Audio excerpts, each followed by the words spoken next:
If you grew up in Ohio like I did, this may sound eerily familiar. We have dozens of them in the Buckeye State, and you probably know where the one is in your community. Some lonely country road in the middle of nowhere. You probably even went there as a teenager. And maybe with the exception of a few little minor details here and there, the story goes like this. A young woman is given birth to a baby, only to be abandoned by her love. Or perhaps it was her young husband who died in a war. Nevertheless, she cannot bear the thought of raising it on her own. So she takes it to the bridge, throws it off, and it drowns in the water below. And now, if you go to this bridge at midnight and sit there, you can hear that baby crying. Somehow the Crybaby Bridge in our community developed a little added twist. Apparently devil worshippers lived around there, and if you came out at night, they would chase you. With two SUVs, they would get one in front of you and one behind you and kind of box you in. One dark night, my friends and I decided we needed to go out and find the bridge.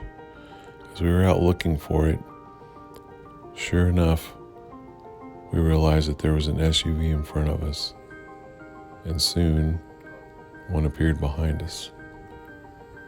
Of course, we were freaking out. We went through an S-curve.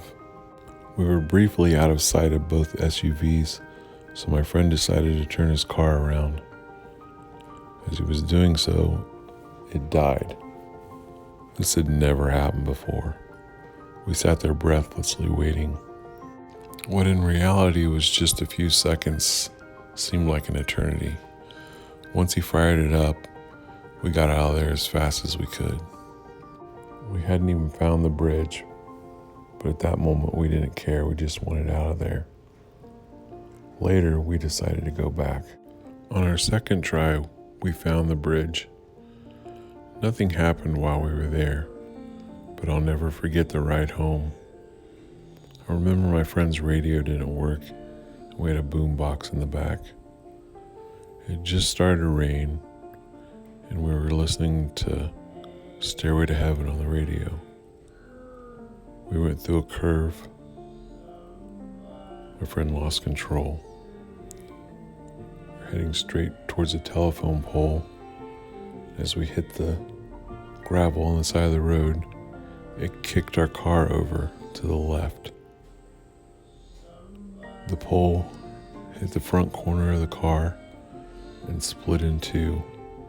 It peeled the side of the car back like a tin can, and the telephone pole came through the window and stuck in the passenger side headrest where my other friend had been sitting. Fortunately, he had dove underneath the dashboard. If not, his head would have ended up in my lap in the back seat. We walked to a nearby house to call the police. When we returned to the car, Stairway to Heaven was no longer playing on the radio. The station had changed, and Amazing Grace was playing. Thank you for watching Abstract Ohio. If you enjoyed this video, please hit like, as well as subscribe, and follow us on Facebook, Instagram, and Twitter.